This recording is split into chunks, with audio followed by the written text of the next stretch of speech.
role play is for a class assignment and is not a real counseling session.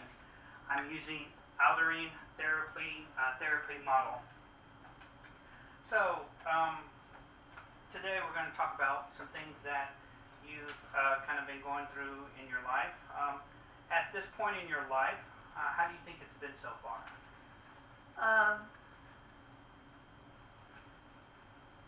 Things have changed a lot since the time when I was a young girl up to this time.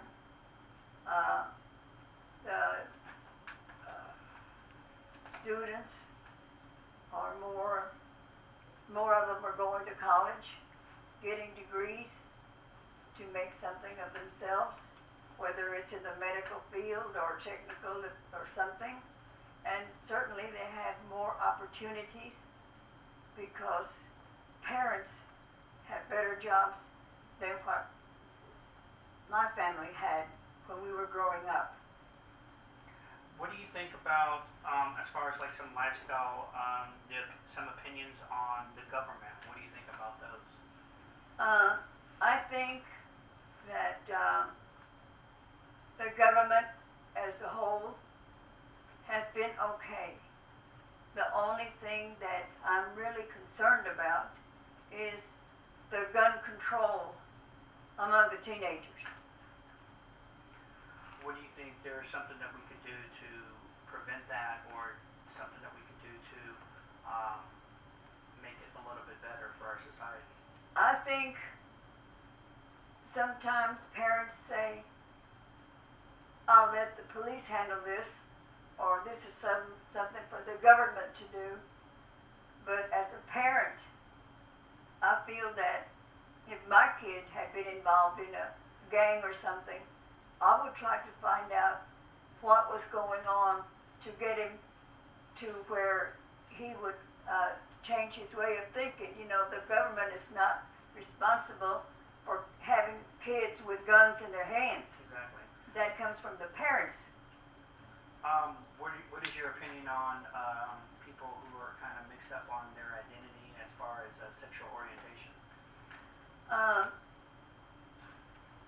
At the time that I was growing up, I'm sure there were people that felt that they were in the wrong body. But it wasn't as prevalent as it is now. And I don't know how the people when I grew up, I don't know how the parents would have handled something like that. It was something that wasn't even talked about. Almost like taboo, almost like... It was taboo, just like girls getting pregnant. You know, you don't talk about things like that in front of the family, in front of the kids. That's something that was a hush-hush, you know. What do you think about some of the things that have been going on in our legal system as far as police brutality, or the way that the legal system works in itself? What do you feel about that? I'm sure that there are cases when police overstep their bounds just because a guy looks like he might be a criminal or something of that nature. But on the other hand, I can't blame the police officers or the sheriff's department or whatever, because they don't know. Nowadays, you don't know if a kid is carrying a gun or a knife or something. And I think all of that starts with the parents. There's a couple of questions I wanted to ask you about, like some social interest on as far as church. How active are you in church? Very active. Explain, like, what do you... Okay. While I worked retail for a couple of years, I wasn't able to go to church in the morning. But I work on the security team while the church services are going on in the morning, on Sunday morning. We patrol the area, the parking lot around the church to make sure that there's nobody there that doesn't belong there. I work in the foyer, the welcoming committee. I work back in the back in the infant nursery or the toddler nursery. I also hand out bulletins in the morning as people are coming into the church. So whatever I can do, I volunteer a lot at the church. What do you feel like is the most, I wouldn't say fun, but most impactful section of the church that you like to be involved in? Do you like to work in with the little kids or the patrol? Which one do you feel like it's, and why? I like to work with the toddlers because they can teach you a lot, even if you're a parent. 3-year-olds and 4-year-olds can teach you a lot.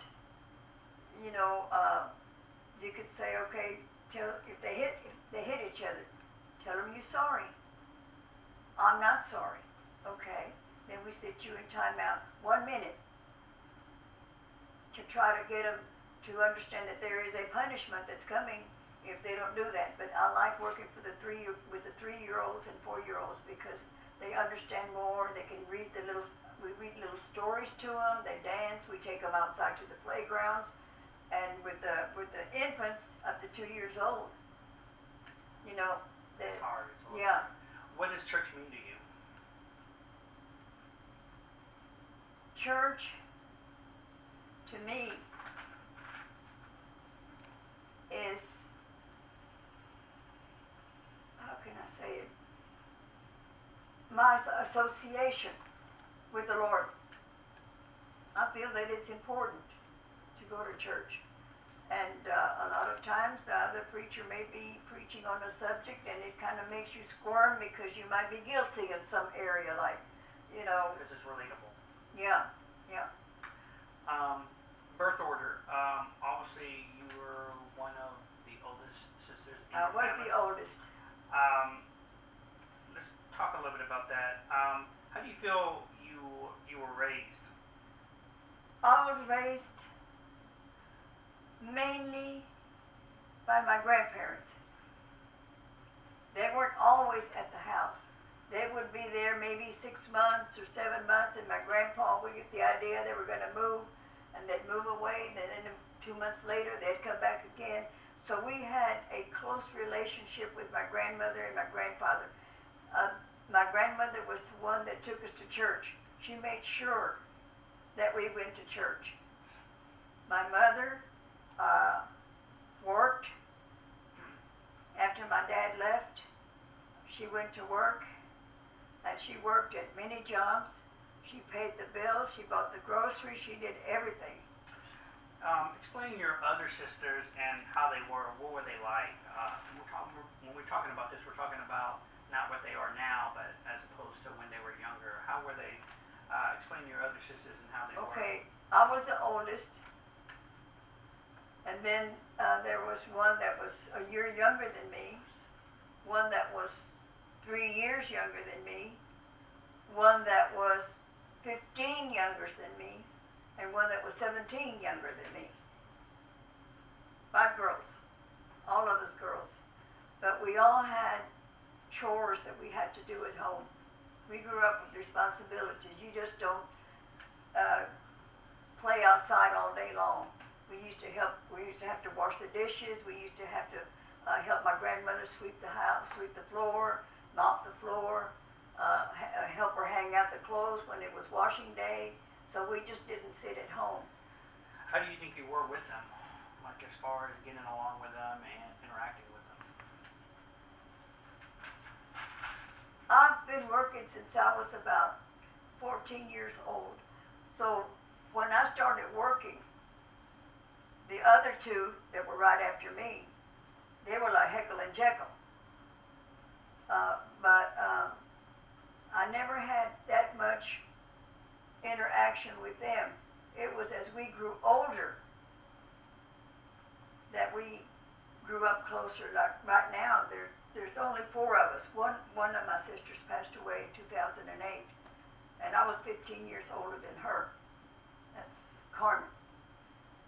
Stella, she's different than all the rest of us. She has her own ideas about kids. But Lena and Esther and I are the closest. I can go to the store and buy something for me, but I also buy the same thing for my two sisters.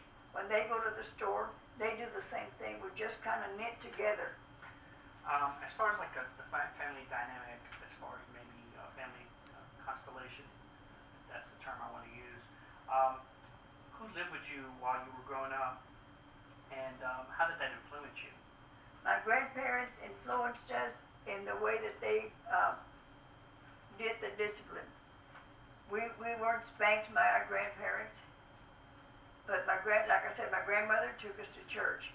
During the summer, she'd take us to the library, but we never really got in trouble because, I mean, everybody was in the same boat. You have any kind of type of memories or events you remember growing up? Like any kind of special birthdays or? Our birthdays belonged to us. When each child had a birthday, they got the dinner that they wanted to have, whatever they liked best. My mama would bake a cake from scratch, put the icing on it, get ice cream. But our birthdays were our birthdays. Everybody had their own birthday. Nobody joined in like, if I had a birthday, well, my sisters had to have something too. No, everybody's was individual. How did that make you feel like during those birthday events? We were happy. Who do you think you are most like?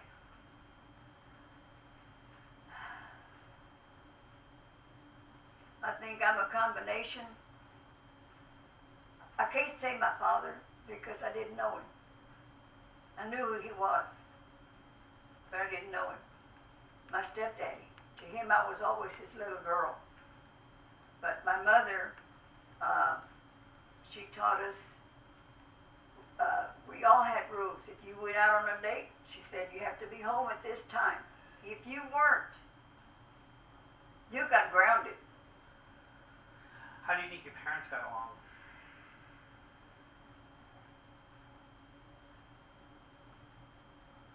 Like I For said, the most part, like for as the far- most part, the marriage that I got to see was when my mom married my stepdaddy.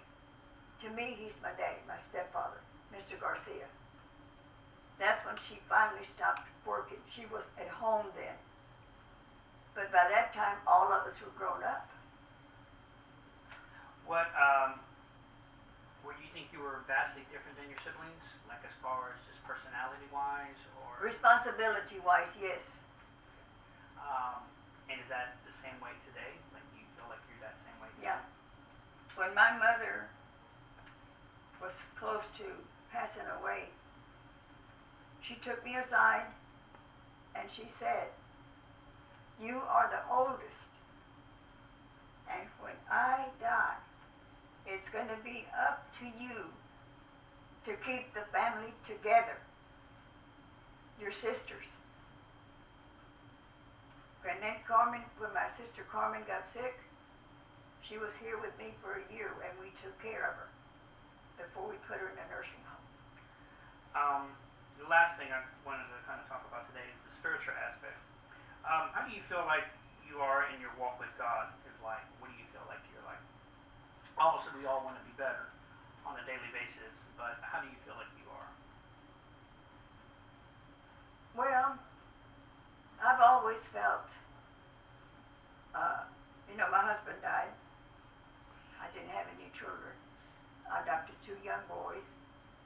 One was a baby and the other one was 10 months old. But I always wonder, what did the Lord see in me that He would give me these 2 boys to raise? So I feel like He's my special friend. Sometimes I feel like my prayers are bouncing off the wall, but they're not. He hears all my prayers. Have you ever felt like have you ever strayed away from God? You feel like you've gotten kind of distant from Him? Even The only time that I did that was when my mother died.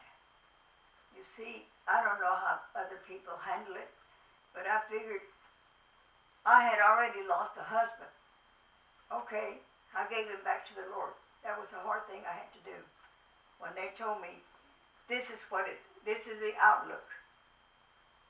If it doesn't change, then you have to make a decision. So I had to turn him back to God because he didn't belong to me. My mother died 10 years later, and I felt I wasn't ready to give her up.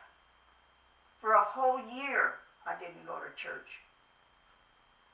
I wasn't mad at God, but it hurt my feelings that he would take my mom.